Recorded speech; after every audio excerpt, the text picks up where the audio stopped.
Assalamualaikum warahmatullahi wabarakatuh. Yang terhormat Ibu Sylvi Lela Rahmi, STP MFC, selaku dosen pengampu mata kuliah Teknologi Fortifikasi dan Suplementasi Pangan.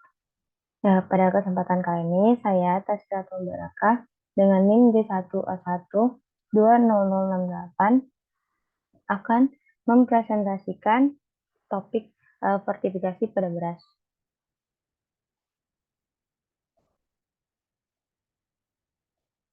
Pada kali ini saya akan membahas 7 pembahasan,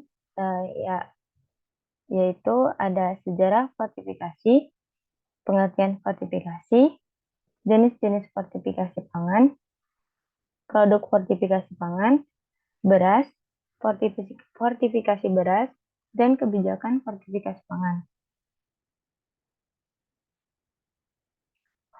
Pertama-tama, saya akan menjelaskan fortifikasi pada beras. Anemia masih menjadi salah satu masalah gizi di Indonesia. Hal ini ditunjukkan oleh jumlah penderita prevalensi anemia yang mencapai 21,7% penduduk Indonesia, yang diantaranya adalah anak-anak prasekolah 32% dan wanita hamil 30%, yang dikutip dari Kemenkes 2013. Penderita anemia dapat mengalami penurunan daya konsentrasi dan kecerdasan kognitif, penghambat pertumbuhan, hingga kematian. Salah satu penyebab kejadian anemia adalah kekurangan zat besi, karena zat gizi mikro ini diperlukan dalam pembentukan proses sintesis hemoglobin. Beras sebagai sumber karbohidrat utama dapat ditingkatkan kadar zat besinya dengan cara difortifikasi. Fortifikasi beras direkomendasikan juga oleh WHO tahun 2018 karena beras dikonsumsi secara luas dan teratur oleh masyarakat. Baiklah, pada topik pembahasan pertama yaitu sejarah fortifikasi. Sejarah fortifikasi di Indonesia. Fortifikasi pada makanan memiliki sejarah yang panjang seiring dengan kesuksesannya dalam mengatasi masalah kekurangan vitamin A, vitamin D, dan beberapa vitamin B, yaitu ada tiamin, riboflavin, dan niacin. Zat besi dan yodium di beberapa negara industri. Pada program iodisasi garam dimulai awal tahun 1920-an di Switzerland dan Amerika Serikat. Pada awal tahun 1940, fortifikasi produk serealia dengan tiamin, riboflavin, dan niacin juga telah dilakukan. Selanjutnya, pengertian fortifikasi. Pengertian fortifikasi. Fortifikasi adalah sebuah upaya yang sengaja dilakukan untuk menambahkan mikronutrien yang penting, yaitu vitamin dan mineral ke dalam makanan, sehingga dapat meningkatkan kualitas nutrisi dari pasokan makanan dan bermanfaat bagi kesehatan masyarakat dengan risiko yang minimal untuk kesehatan. Fortifikasi pangan umumnya digunakan untuk mengatasi masalah gizi mikro pada jangka menengah dan panjang. Tujuan utamanya adalah untuk meningkatkan tingkat konsumsi dari zat gizi yang ditambahkan untuk meningkatkan status gizi populasi. Peran pokok dari fortifikasi pangan adalah pencegahan defisiensi. Dengan demikian, menghindari terjadinya gangguan yang membawa kepada penderitaan manusia dan kerugian sosial ekonomi. Selanjutnya, ada jenis-jenis fortifikasi pangan. Yang pertama, ada fortifikasi yodium. Fortifikasi ini dilakukan untuk mengatasi permasalahan gangguan akibat kekurangan yodium. Fortifikasi yang biasa digunakan adalah kalium iodida dan kalium iodat.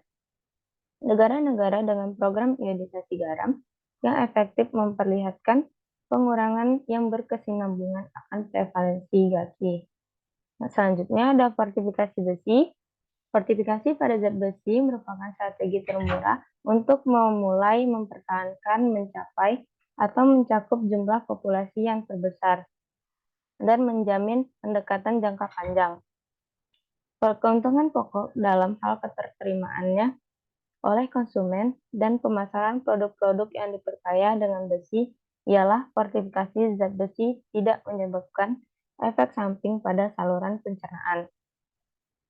Yang ketiga ada fortifikasi vitamin A. Fortifikasi dengan vitamin A adalah strategi jangka panjang untuk mempertahankan kecukupan vitamin A. Kebanyakan vitamin A yang diproduksi secara komersial atau secara kimia identik dengan vitamin yang terdapat secara alami dalam bahan makanan. Bentuk komersial yang paling penting dari vitamin A adalah vitamin A asetat dan vitamin A palmitat. Selanjutnya, produk-produk fortifikasi pangan. Yang pertama, ada garam, memiliki konsentrasi iodium 30%, 64%, dan 78% dengan SNI 013556200. Garam konsumsi fortifikan iodium 30 mg per kilogram dengan kalium iodat, besi, dan kalsium. Fortifikasi garam ini contohnya ada produk Revina, garam bata, Meja Cap Clipper, garam gurih, dan Dolphin garam.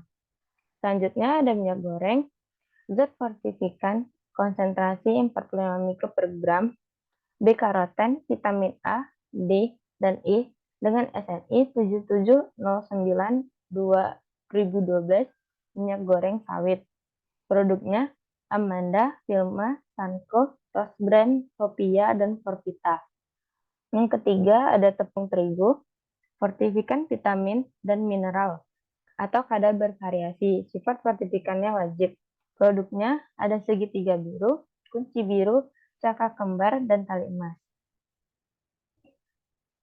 Selanjutnya ada beras. Rekomendasi dari WHO, kadar gizi mikro berdasarkan tingkat konsumsi beras menggunakan acuan fortifikasi maizena dan tepung terigu miligram per 100 gram.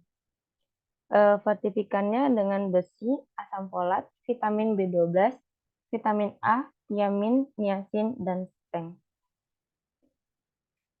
Topik selanjutnya yaitu beras. Apa itu beras? Kata beras mengacu pada bagian bulir padi atau gabah yang telah dipisah dari sekam. Sekam secara anatomi disebut palea, atau bagian yang ditutupi, dan lema, bagian yang menutupi. Pada salah satu tahap pemprosesan hasil panen padi, gabah ditumbuk dengan lesung atau digiling, sehingga bagian luarnya atau kulit gabah terlepas dari isinya. Bagian isi inilah yang berwarna putih, kemerahan, ungu, atau bahkan hitam yang disebut dengan beras. Di sini ada klasifikasi dari beras, kerajaannya pantai, divisinya Spermatophyta, kelasnya Monocotyledon, bangsa Cyperales, suku Poaceae, marga Oryza L, dan jenis Oryza sativa. Selanjutnya ada fortifikasi beras. Contoh dari fortifikasi pangan yaitu ada fortifikasi pada beras. Fortifikasi pangan pada beras dilakukan dengan cara biji padi yang dirusak dipisahkan dengan biji padi yang rusak. Kemudian, biji padi yang rusak tersebut dilakukan fortifikasi dengan cara pembuatan premix atau dengan cara diekstrusi SAFE-P80. Di samping ada diagram Alder pembuatan fortifikasi beras. Selanjutnya, kebijakan-kebijakan fortifikasi pangan. Berdasarkan perhitungan yang dilakukan Bank Dunia, fortifikasi merupakan program perbaikan gizi yang paling cost efektif, di antaranya berbagai program kesehatan. Fortifikasi pangan merupakan suatu strategi global yang diadopsi untuk mendampingi strategi lainnya. Dikutip dari Martianto tahun 2012. Menurut Sukirman 2015, fortifikasi pangan berada pada 3 undang-undang. Yang pertama ada Undang-Undang Nomor 36 Tahun 2009 tentang Kesehatan, UU Nomor 18 Tahun 2012 tentang Pangan, dan yang terakhir ada PP Nomor 17 Tahun 2015 tentang Ketahanan Pangan dan Gizi. Berikut link video dari fortifikasi beras. Stunting atau gagal tumbuh adalah masalah kekurangan gizi kronis yang disebabkan oleh asupan gizi yang kurang dalam waktu lama akibat pemberian makanan tidak sesuai kebutuhan gizi yang terjadi dalam 1000 hari pertama kehidupan, mulai dari janin hingga usia 2 tahun. Hal ini akan mempengaruhi kemampuan daya saing individu, terutama pada otak. Berdasarkan riset kesehatan dasar atau Riskesdas pada tahun 2018, sebanyak 37,2% atau sekitar 9 juta balita di Indonesia mengalami stunting dengan penderitanya yang tersebar merata di seluruh Indonesia, terutama di kawasan pedesaan.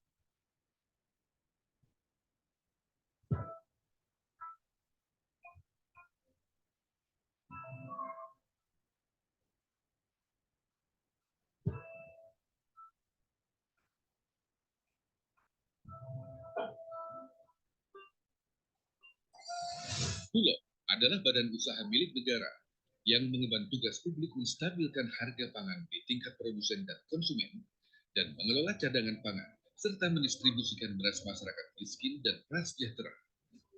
Dengan demikian, penyediaan dan penyaluran beras fortifikasi kepada masyarakat berpendapatan rendah diharapkan dapat semakin berdaya ungkit untuk percepatan perbaikan gizi masyarakat.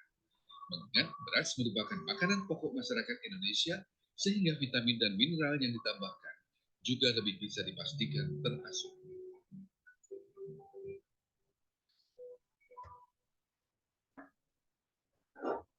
Di tahun 2019 ini, Bulog kembali tergugah untuk mendukung upaya pemerintah menyiapkan SDM unggul dan mengurangi stunting pada anak dengan merilis beras berfortifikasi yang merupakan beras sehat dengan tambahan asupan vitamin yang diberkaya dengan mikronutrien, meliputi vitamin A, vitamin B1, vitamin B3, vitamin B6, vitamin B9 atau asam folat, vitamin B12, zat besi dan zinc. Beras Fortifit ini juga dikerjakan dan dikemas oleh tenaga-tenaga terampil dengan menggunakan alat-alat yang modern.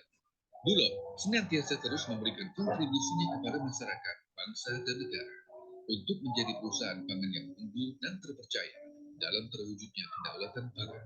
Beras Fortifit. Bulog bersama mewujudkan kedaulatan pangan.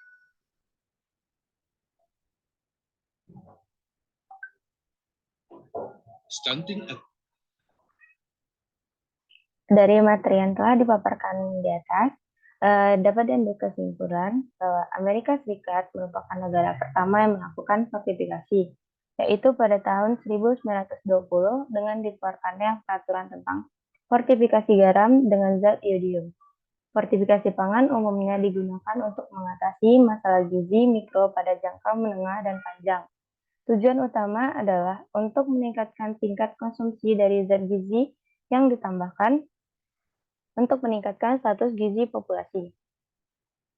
Fortifikasi pangan memiliki beberapa jenis, diantaranya fortifikasi iodium, fortifikasi besi, dan fortifikasi vitamin A. Beberapa beberapa contoh dari produk fortifikasi seperti garam, minyak goreng, tepung terigu, mie instan, dan beras. Dan masih banyak lagi. Adapun kebijakan dari fortifikasi pangan ada di Undang-Undang Nomor 36 Tahun 2009 tentang Kesehatan, Undang-Undang Nomor 18 Tahun 2012 tentang Pangan, dan PP Nomor 17 Tahun 2015 tentang Ketahanan Pangan dan Gizi. Berikut literatur yang saya ambil dalam pembuatan makalah dan PowerPoint ini. Sekian dari saya, lebih dan kurangnya saya mohon maaf. Wassalamualaikum warahmatullahi wabarakatuh.